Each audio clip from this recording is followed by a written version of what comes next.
بلوچستان میں گزشتہ ایک دہائی سے جاری شورش نے فنون لطیفہ کو بھی متاثر کیا ہے، لیکن حالات کی سنگینی اور مالی مسائل کے باوجود بلوچی سٹیج کسی نہ کسی صورت میں جاری ہے۔ بین الاقوامی شہرت کے حامی شہر گوادر میں سٹیج اداکار کس طرح فن کا مظاہرہ کرتے ہیں اور ان کی توقعات کیا ہیں، ایک فنکار نے ریاض سہیل کو حالات بتائے۔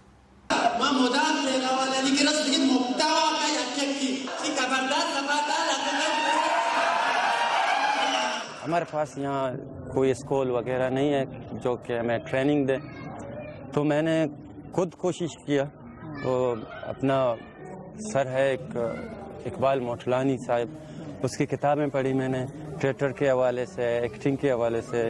ادھر اپنے بہت سے استادیں رکھے ہیں جو جانتا تھا تھیٹر کے بارے میں، جو تھیٹر کے رول ہوتے ہیں اس کے بارے میں۔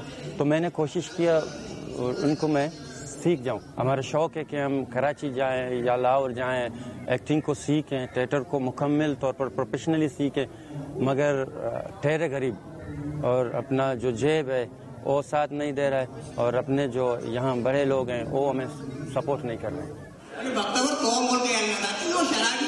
میں نے سوچا کہ یہ شوق ہو جائے اور اس کے ساتھ اپنا معاش بھی ہو جائے، مگر یہاں جو ہمارے دیکھنے والے ہیں، جو قدر کرنے والے ہیں، اس میں یہ وہ نہیں ہے جو ہمیں وہ ہمارا جو ٹیلنٹ ہے اس کی قدر کریں۔ ابھی 1999 سے لے کر ابھی تک بے روزگار ہوں اور شادی شدہ ہوں، ایک بچی ہے۔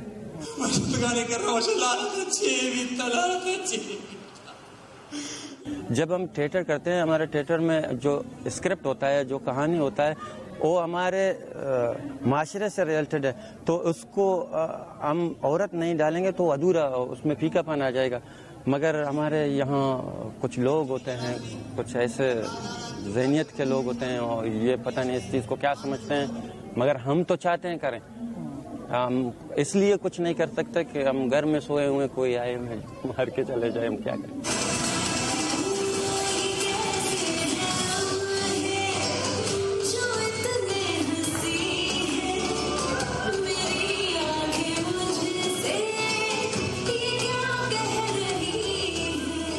جو گیٹ اپ کیا تھا ہم نے، اس گیٹ اپ کو ہم کسی اور گھر میں گئے، بھئی یہ آپ کے پاس ہیں یہ گون، یہ دے دینا، ہم تھیٹر کر کے پھر آپ کو واپس کر دیں گے۔ کوئی دیتا ہے، کوئی نہیں دیتا ہے۔ اس گیٹ اپ کو ہم خرید نہیں سکتے کیونکہ ہمارے پاس بجٹ نہیں ہے، ہمارے پاس پیسے نہیں ہیں، ہم خود کے کھانا نہیں کھا سکتے ہیں، تو گیٹ اپ کیسے خرید سکتے ہیں۔ آخر میں